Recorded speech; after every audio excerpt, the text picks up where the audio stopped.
Le bilan des intempéries dévastatrices en Europe a atteint vendredi au moins 126 morts, la plupart en Allemagne et en Belgique, où de nombreuses personnes restent disparues, faisant craindre une tragédie bien plus grave encore. Les Pays-Bas et le Luxembourg sont également touchés. Il s'agit de la pire catastrophe naturelle en Allemagne depuis la guerre. De nombreux villages de l'ouest du pays présentent une image de désolation. Dans cette vaste zone affectée par les inondations subites causées par des pluies diluviennes, le nombre de victimes a augmenté, vendredi 16 juillet, à au moins 103 morts, selon les autorités locales.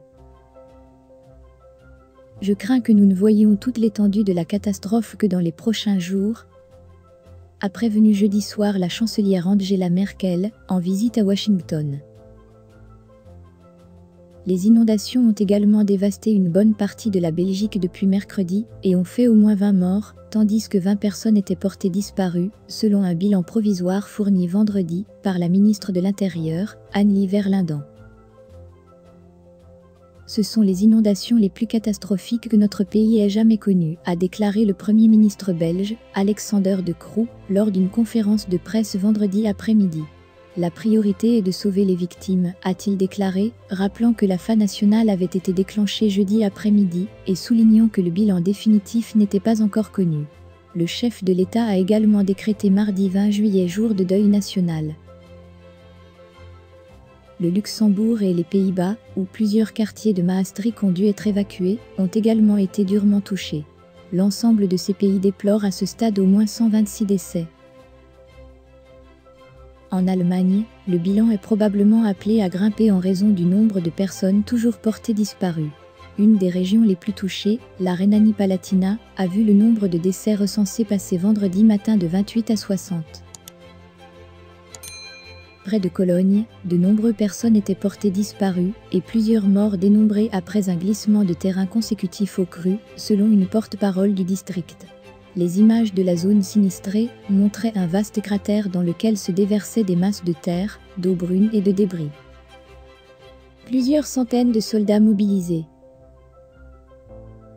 Rien qu'en Rhénanie-Palatinat, les autorités ont indiqué être toujours, sans nouvelles de 1300 personnes, dans le canton le plus frappé, celui de Bannenach-Arouillé, ce qui pourrait toutefois être lié aux perturbations téléphoniques.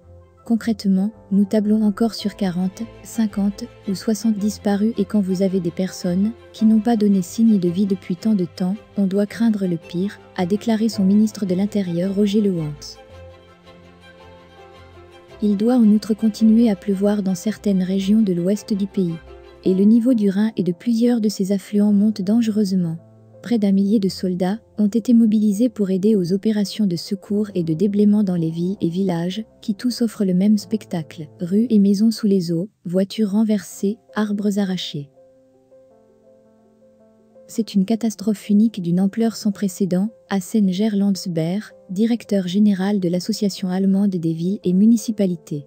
À en juger par les dégâts, des milliards d'euros sont en jeu, chiffre-t-il.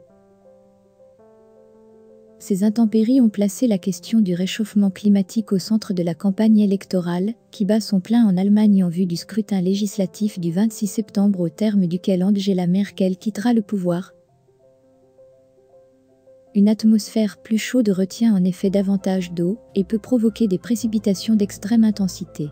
Celles-ci peuvent avoir des conséquences particulièrement dévastatrices en zones urbaines, avec des cours d'eau mal drainés et des constructions en zones inondables. Dans les pays les plus touchés, il est ainsi tombé en 2 jours, l'équivalent de 2 mois de précipitations, selon l'Organisation météorologique mondiale. Tous les candidats rivalisent de promesses, à 2 mois et demi des élections. Le président de la République fédérale, Frank-Walter Steinmeier, a exhorté vendredi, dans une déclaration solennelle, à lutter résolument contre le réchauffement climatique.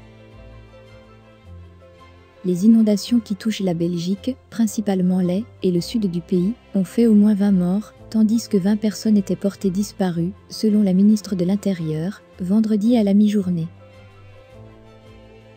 L'eau se retirait progressivement des zones inondées vendredi et les secours s'attendaient à découvrir d'autres victimes. On peut s'attendre à de mauvaises surprises, a déclaré Antoine Izeux, porte-parole du centre de crise en Belgique. La Wallonie, région francophone du sud de la Belgique, est particulièrement touchée et restait en grande partie en état d'alerte de crue, selon une carte actualisée vendredi matin par les autorités régionales. Pompiers, forces de l'ordre et armées participaient aux missions de sauvetage et d'évacuation dans les zones inondées. Selon l'agence Belga, la défense belge a engagé un hélicoptère pour prêter secours à des personnes bloquées sur un toit à Pepinsté, province de Liège.